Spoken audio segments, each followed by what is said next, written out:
or why I care so much about this issue, and why in the coming years I'm going to be spending more and more of my time focusing on education. Because as everyone here knows, education is the key to success for so many kids. And my goal specifically is to reach out directly to young people and encourage them to take charge of their futures and complete an education beyond high school. And I'm doing this because so often when we talk about education, we talk about our young people and what we need to do for them. We talk about the programs we need to create for them, about the resources we need to devote to them. But we must remember that education is a two-way bargain. And while there is so much more we must do for our kids, at the end of the day, as Troy described, the person who has the most say over whether or not a student succeeds is the student, him or herself. Ultimately, they are the ones sitting in that classroom. They're the ones who have to set goals for themselves and work hard to achieve those goals every single day. So my hope is that with this new effort, that instead of talking about our kids, we talk with our kids. I want to hear what's going on in their lives. I want to inspire them to step up and commit to their education so they can have opportunities they never even dreamed of. I'm doing this because that story of opportunity through education is the story of my life. And I want them to know that it can be their story too. But only if they devote themselves to continuing their education past high school. And for many students, that might mean attending a college or a university like the ones many of you represent. For others, it might mean choosing a community college. It might mean pursuing short-term professional training. But no matter what they do, I want to make sure that students believe that they have what it takes to succeed beyond high school. That's going to be my message to young people. But here's the thing. I know that that message alone isn't enough. Like I said, this is a two-way street, and that means we all have to step up. Because make no mistake about it, these kids are smart. They will notice if we're not holding up our end of the bargain. They will notice if we tell them about applying for college or financial aid, but then no one's there to help them choose the right school or fill out the right forms. They will notice if we tell them that they're good enough to graduate from college, but then no college asks them to apply. No college invites them to visit their campus. And so we've got to recommit ourselves to helping these kids pursue their education. And as you discussed in your first panel today, one of the first steps is getting more underserved young people onto college campuses.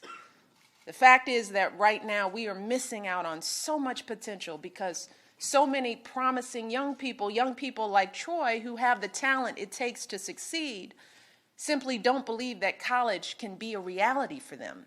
Too many of them are falling through the cracks, and all of you know that all too well. And that's why so many of you are already finding new ways to reach out to the underserved students in your communities. You're helping them navigate the financial aid and college admissions process, and you're helping them find schools that match their abilities and interests. And I know from my own experience just how important all of that work is that you're doing. See, the truth is that if Princeton hadn't found my brother as a basketball recruit, and if I hadn't seen that he could succeed on a campus like that, never would have occurred to me to apply to that school, never. And I know that there are so many kids out there just like me, kids who have a world of potential, but maybe their parents never went to college, or maybe they've never been encouraged to believe they could succeed there. And so that means it's our job to find those kids. It's our job to help them understand their potential and then get them enrolled in a college that can help them meet their needs. But then we all know that just getting into school is only half the story, because once students are there, they have got to graduate. And that's not always easy, especially given what many of these kids are dealing with when they get to campus. I just think about it. You just heard a snippet from Troy. Just to make it to college, these kids have already overcome so much. Neighborhoods riddled with crime and drugs, moms and dads who weren't around, too many nights when they had to go to bed hungry. But as I tell these kids when I talk to them, we can't think about those experiences that they've had as weaknesses. Just the opposite. They're actually strengths. In facing and overcoming these challenges, these kids have developed skills like grit and resilience that many of their peers will never be able to compete with, never. And when they get out in the world, those are the exact skills they will need to succeed, and they will succeed. But imagine how hard it is to realize that when you first get to college. You're in a whole new world. You might have trouble making friends because you don't see any peers who come from a background like yours. You might be worried about paying for classes and food and room and board because you have never had to set your own budget before. You might be feeling guilty when you call home because mom and dad are wondering why you didn't get a job so you could help support their family. Those are the kinds of obstacles these kids are facing right from day one. But let's be clear, all of that isn't just a challenge for them. It's a challenge for folks like us who are committed to helping them succeed. And make no mistake about it, that is our mission.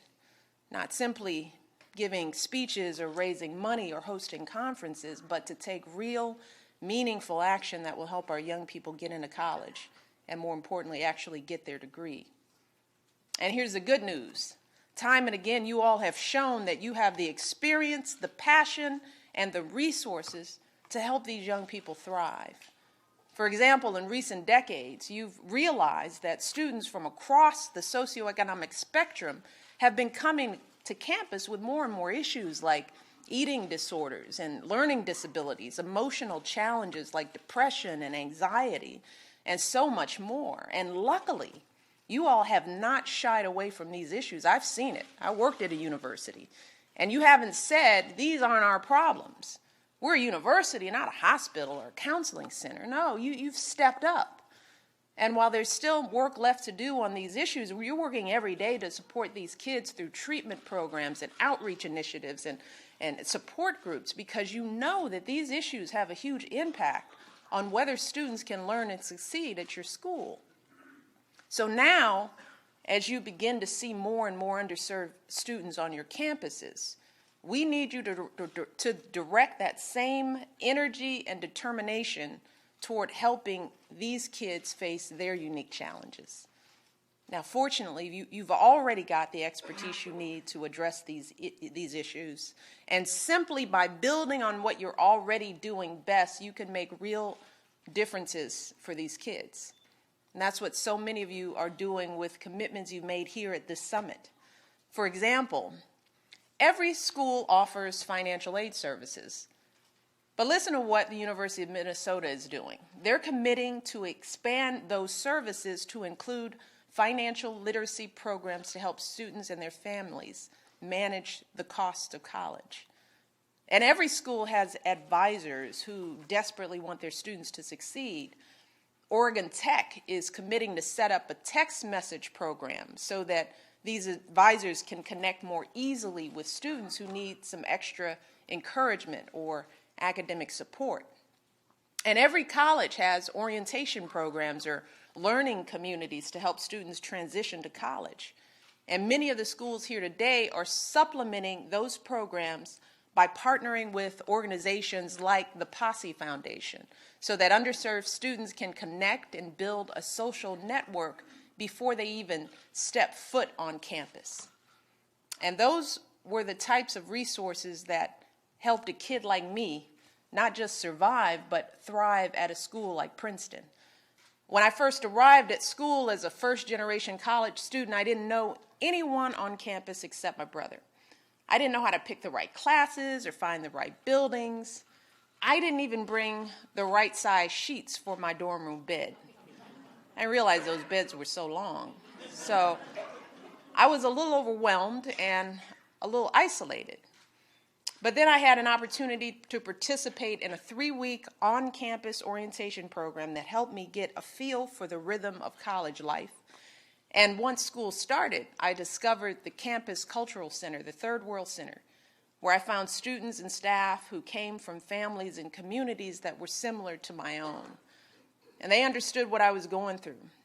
They were there to listen when I was feeling frustrated. They were there to answer the questions I was too embarrassed to ask anyone else. And if it weren't for those resources and the friends and the mentors, I honestly don't know how I would have made it through college. But instead, I graduated at the top of my class. I went to law school, and you know the rest.